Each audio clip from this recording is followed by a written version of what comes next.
Mithilesh sir. आज topic मेरा है, जी सबको जी जय साथ श्री राम। तो बहुत बहुत धन्यवाद मिथिलेश सर, बहुत अच्छा योगा करवाने के लिए। और आपको समय कम पड़ रहा है, आपकी जानकारी असीमित है, इसलिए समय कम पड़ता है। तो आपका टॉपिक हम लोग लंबा करेंगे, माने लोगों को ज्ञान और मिल सके। योग के साथ साथ आपका जो स्वास्थ्य संबंधी ज्ञान है उसका भी हम लोग उपयोग करना चाहेंगे। तो बहुत बहुत धन्यवाद कि आप इतना टाइम देते हैं और ज्यादा टाइम देना चाह रहे हैं हमारे लिए, तो उसकी जितनी तारीफ की जाए कम है। आज का जो टॉपिक रहेगा मौसम के आधार पे रहेगा। जो भी समसामयिक चीजें मेरे आसपास नजर आती हैं, मैं उस संबंध में बताने की कोशिश करता हूँ। और अभी पिछले 3 दिनों से गर्मी बहुत ज्यादा बढ़ गई है। तो ये ऋतु ऐसा है कि इसमें तबीयत बहुत नाजुक हो जाता है, या तबीयत बहुत खराब हो रहे हैं लोगों का। खासकर लू लग रहा है, या किसी को दस्त हो रहा है, लूज मोशन हो रहा है। तो ये सब ऋतु के अनुसार ही होता है। और जैसे मिथिलेश सर ने भी ऋतुचर्या के बारे में बताया था, तो आयुर्वेद में ऋतुचर्या के बारे में विस्तार से बताया गया है। और आज का जो टॉपिक रहेगा मेरा आयुर्वेद से भी रहेगा, मॉडर्न मेडिकल साइंस से भी रहेगा। आयुर्वेद में कौन से अध्याय से मैंने जो बातें बताई हैं उसको भी मैं आज बताऊंगा। आयुर्वेद में असल में जो ये प्रकृति की बात अभी मिथिलेश सर कर रहे थे कि हमें हमारे प्रकृति के बारे में पता होना चाहिए। तो अगर हम अपनी प्रकृति के बारे में जान जाएं, वैसे मैंने फिजिकल क्लब में थोड़ा बहुत बताया है इन दोषों के बारे में कि कौन सा व्यक्ति कौन सा दोष वाला रहता है, ऐसा करके उसके कुछ लक्षण कुछ गुण भी बताए हैं। वात पित्त का प्रकृति के बारे में मैंने बताया है। तो इसके बारे में विस्तार से जो आयुर्वेद में बताया गया है, ये तो चरक संहिता के अध्याय 6 में बताया है, थोड़ा बहुत मैंने पढ़ा है उसको। और दूसरा ग्रीष्म ऋतुचर्या के बारे में, जैसे ऋतुचर्या की बात करते हैं तो ऋषि वाग्भट जी के अष्टांग हृदय के तीसरे अध्याय में इसको मैंने बताया गया है।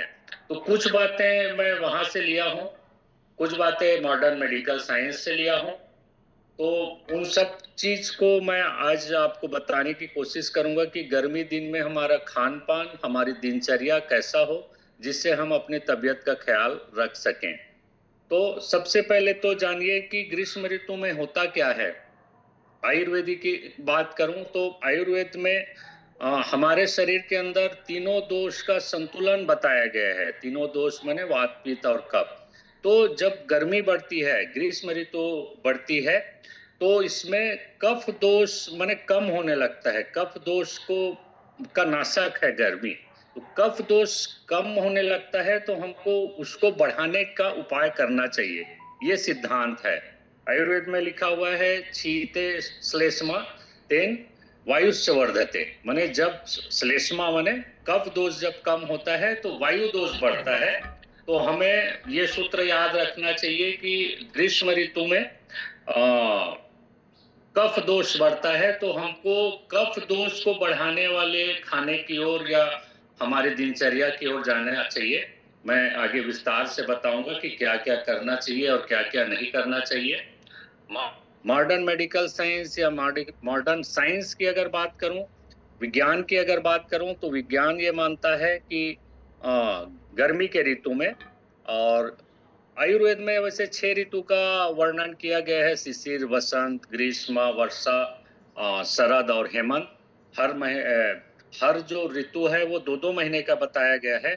और ये जो अप्रैल और मई का महीना है वो ग्रीष्म ऋतु के लिए बताया गया है। और वैसे मैंने साधारणतः हम लोग 3 मौसम के बारे में जानते हैं। तो विज्ञान गर्मी के जो मौसम है, जो 4 महीने का जो विज्ञान मानता है, उसमें विज्ञान का मानना है कि इन 4 महीनों में हमारा पृथ्वी का तापमान बढ़ जाता है और इसकी जो नमी है वो बहुत कम हो जाती है। 2 चीजों का परिवर्तन होता है हमारे पृथ्वी में। एक तो तापमान बढ़ती है और दूसरा शुष्कता भी बढ़ जाती है, नमीपन खत्म हो जाता है। तो साइंस के अनुसार साइंस और आयुर्वेद दोनों को मैं मिला के बोलता हूँ। और एक सूत्र मेरा ये भी रहता है कि यथा ब्रह्मांडे तथा पिंडे, इसको मैं साइंस और आयुर्वेद का एक पुल के रूप में मैं उपयोग करता हूँ। तो विज्ञान अगर ये कहता है कि पृथ्वी का अगर तापमान बढ़ रहा है और पृथ्वी में से आर्द्रता खत्म हो रही है, नमीपन खत्म हो रही है, तो उसका असर हमारे शरीर में भी पड़ेगा। अगर पृथ्वी का तापमान बढ़ रहा है और नमी कम हो रहा है तो मेरे शरीर के अंदर का तापमान भी बढ़ेगा और मेरे शरीर के अंदर जो नमीपन है, जो आर्द्रता है वो भी कम होगी। तो हमें इसी सूत्र को याद रखना है कि हमें हमारे शरीर का तापमान कम करना है और हमारे शरीर से नमी को बढ़ाना है। तो इसके लिए खान-पान और हमारे दिनचर्या में परिवर्तन करना पड़ेगा। इसके लिए मैं कुछ चीज़ें आपको बताऊँगा कि आपको क्या-क्या खाना चाहिए, क्या करना चाहिए, कैसा आपका दिनचर्या हो। तो सबसे पहले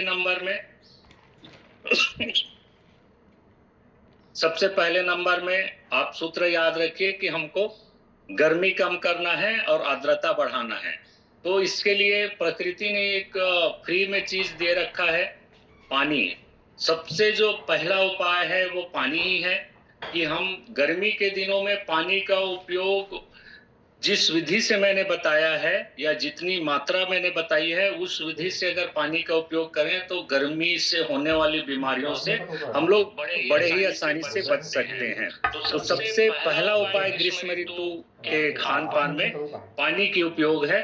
पानी असल में पानी के बारे में बहुत लोगों को कन्फ्यूजन रहता है, ज़्यादा पिएँ, कम पिएँ, कितना पिएँ, गरम पिएँ, ठंडा पिएँ, कब पिएँ, ये सब चीज़ मने बहुत सारा कन्फ्यूजन रहता है और बहुत ज्ञानी लोग मने मने पानी के बारे में बताते हैं, ज़्यादा पियो, ये पियो, वो पियो, ऐसा करके।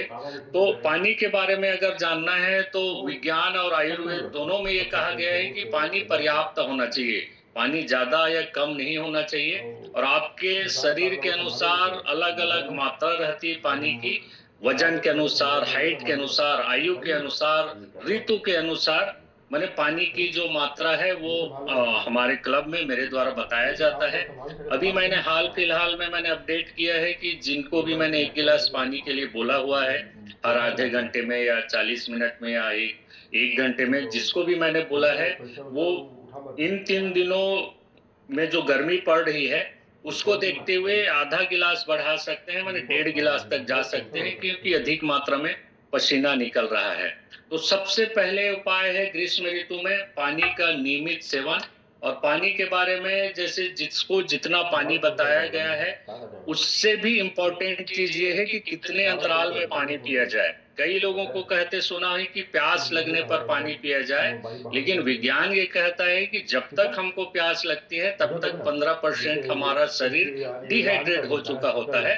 तो पानी का इंतज़ार मत कीजिए, आप घड़ी देख के पानी पीजिए, तो आप स्वस्थ रहेंगे। ये तो हुआ ग्रीष्म ऋतु में पहला हमारा खाने-पीने का माने जो चीज़ें हैं वो। दूसरा चीज़ विज्ञान और आयुर्वेद दोनों को मिला के मैं बोल रहा हूँ। विज्ञान ये कहता है कि इस मौसम में आपको मीठा और तरल पदार्थ और ठंडा खाना चाहिए। आयुर्वेद इसको सपोर्ट करता है। कफ दोष को बढ़ाने के लिए भी इन्हीं 3 चीज़ों की ज़रूरत पड़ती है। कफ दोष के क्लास में मैंने बताया था कि मीठा कफ दोष को बढ़ाता है। तो विज्ञान भी ये कहता है कि गर्मी के दिनों में मीठा, ठंडा और तरल पदार्थ खाना चाहिए। तो आप ये मत खुश होइए कि मीठा खाने के लिए बोला जा रहा है तो हमको आइसक्रीम खाना है या कोल्ड ड्रिंक पीना है या मिठाई खाना है। ये तो हमेशा ही मैं व्यर्थ मानता हूँ, कभी इन चीज़ों का आपको इस्तेमाल नहीं करना है। मीठे से मतलब यहाँ पर बताया गया है मीठे फल से और आप सोचिए कि प्रकृति ने हमको इस मौसम में जो फल प्रदान किया है, वो अति मीठे होते हैं। आप कल्पना कीजिए तरबूज के बारे में मीठा होता है, खरबूज आता है, मीठा होता है, अंगूर आता है, मीठा होता है, संतरा आता है, मीठा होता है। तो ये जो 4 फल हैं, ये प्रकृति प्रदत्त फल हैं, तो मीठे से मतलब आप इसको उपयोग कर सकते हैं।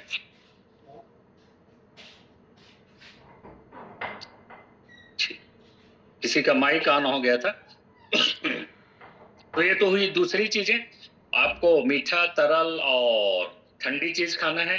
तो ये जो फल के नाम बताए उसमें वाटर कंटेंट भी ज्यादा रहता है, पानी की मात्रा ज्यादा रहती है। ये जो संतरा है, तरबूज है, अंगूर है, इन सब चीजों में लगभग 90% तक पानी रहता है, तो हमारी पानी की पूर्ति इसमें हो जाती है। ये तो हुई दूसरी चीज। तीसरा चीज, हमें ठंडे पेय पदार्थों की ओर जाना चाहिए। अब ठंडे पेय पदार्थों में आप फिर से मत खुश हो जाइए कि हमको थम्स अप या स्प्राइट पीने के लिए बोला जा रहा है। वो हमेशा से ही जहर है, जहर था और जहर रहेगा, तो उसको नहीं पीना है। ठंडे पेय पदार्थों के लिए विज्ञान में बोला गया है। तो ठंडे पेय पदार्थों में आयुर्वेद में जो सबसे अच्छा चीज बताया गया है वो है छाछ। अगर अच्छा सोर्स से अगर छाछ मिले तो आप छाछ हफ्ते में 2 या 3 बार उपयोग कर सकते हैं। नारियल पानी है ठंडे पेय पदार्थों में नंबर 1 आता है। नारियल पानी, आप रोज एक नारियल पानी पी सकते हैं, चाहे आप डायबिटीज के पेशेंट ही क्यों ना हो, क्योंकि उसमें जो कैलोरी की मात्रा है वो तो कम नुकसान करेगा, लेकिन उसमें जो सब प्रकार के मिनरल्स और सब प्रकार के इलेक्ट्रोलाइट्स हैं वो हमारे शरीर को बहुत फायदा करेगा। खासकर गर्मी दिन में एक नारियल पानी आप पी सकते हैं। तो ठंडे पेय पदार्थों में आप छाछ पीजिए, आप नारियल पानी पीजिए, आप आम पन्ना पीजिए। अभी जैसे कच्चे आम का सीजन चल रहा है तो आम पन्ना भी ठंडे पेय पदार्थों में आता है। तो ये 3 ठंडे पेय पदार्थ आप ले सकते हैं, या शरबत माने ले सकते हैं आप, पुदीने की शरबत ले सकते हैं या नींबू पानी का शरबत ले सकते हैं। आजकल शरबत के बारे में बहुत बात हो रही है, शरबत जिहाद के बारे में। तो वो शरबत मत लीजिए, वो प्योर केमिकल है, उसमें 90% शुगर रहता है, जिसको बाबा रामदेव ने मना किया है। तो वो शरबत ना लेके आप ये 3 शरबत की ओर जाइए, नारियल पानी, छाछ और आम पन्ना की ओर। ये तो हुई तीसरी बात। चौथी बात, मैं मने बताता हूँ कि मने गर्मी दिनों में खासकर आप 20 मिनट की झपकी ले सकते हैं, और लेना अनिवार्य है। इसको आयुर्वेद में भी मैंने बताया गया है। आयुर्वेद के अष्टांग हृदय में वाग्भट ऋषि ने बताया है कि आपको बाएं करवट लेटना है। वैसे उन्होंने इसको सब मौसम में बताया है, लेकिन खासकर ग्रीष्म ऋतु के लिए इसको अनिवार्य बताया है, कंपलसरी बता दिया है, क्योंकि दिन लंबा होता है। दिन लंबा होता है तो आपको 20 मिनट की झपकी लेना ही है। 20 से 30 मिनट का, उससे ज्यादा नहीं। 20 से 30 मिनट की झपकी लेंगे तो ये आपके डाइजेशन को इंप्रूव करता है। और बाएं करवट के लिए भी बोला गया है, बाएं करवट लेके ही आपको झपकी लेना है। बैठे बैठे या दाएं करवट या अनकंफर्टेबल स्थिति में आपको झपकी नहीं लेना है। तो आप 20 से 30 मिनट, और यदि संभव हो तो आप 20 से 30 मिनट झपकी ले सकते हैं। पांचवा चीज विज्ञान से है। विज्ञान ये बोलता है कि विटामिन ए और विटामिन सी रिच फूड खाइए। तो विटामिन ए क्यों खाना चाहिए? विटामिन ए हमें सन प्रोटेक्शन देता है। सूर्य से जो अल्ट्रावायलेट किरणें निकलती हैं उससे रक्षा करने का काम विटामिन ए करता है। कैसे पहचाने विटामिन ए को? गाजर, टमाटर और जितने भी लाल और संतरे रंग की जितने भी फल और सब्जियां हैं वो सब विटामिन ए से भरपूर है। हमारे क्लब में रोज मैं इसके बारे में बताता हूं। तो ये विटामिन ए से भरपूर अगर आप खाने का उपयोग करेंगे, खासकर इस मौसम में, तो वो आपको गर्मी से बचाएगा। विटामिन सी सबको पता है कोरोना के बाद से कि इम्यून को बूस्ट करता है। तो गर्मी दिन में इम्यूनिटी कम हो जाती है। तो विटामिन सी से जो युक्त चीजें हैं, जैसे जितने भी खट्टे फल हैं, संतरा और नींबू, उसका आप उपयोग कर सकते हैं ताकि आपकी इम्यूनिटी बढ़ी रहे, आपको बीमारियां ना हो, आपको लूज मोशन मत हो, आपको लू मत हो। तो इस चीज के लिए आप विटामिन ए और विटामिन सी से युक्त खाना खा सकते हैं। छठवीं चीज है आपके कपड़े पहनने के तरीके के ऊपर। आप कौन सा कपड़ा पहने, कैसे पहने, इसके बारे में भी आयुर्वेद में बताया गया है कि आपको ग्रीष्म ऋतु में कम से कम ढीले ढाले कपड़े पहनना चाहिए। उस टाइम तो खैर ज्यादा वैरायटी नहीं आता था, लेकिन आजकल विज्ञान ये कहता है कि आपको सिंथेटिक और टाइट कपड़े इस मौसम में नहीं पहनने चाहिए। कॉटन की बात की है माने विज्ञान ने कि आप सूती कपड़े पहनिए, ताकि जो ग्रीष्म ऋतु में जो सूर्य से निकलने वाली जो गर्मी है, उसका अवशोषण कम हो, ये चीज़ हो गई 6वीं। 7वीं चीज़ें, आप नहाते समय चंदन का उपयोग कर सकते हैं क्योंकि चंदन की प्रकृति ठंडी होती है। इसको आज विज्ञान भी मान रहा है कि नहाते समय आप नहाने के पानी में ज़रा-सा चंदन घोल सकते हैं 5 ग्राम के आसपास, तो वो आपको शीतलता प्रदान करेगा और आप जैसे हमारे यहाँ माथे में तिलक लगाने की भी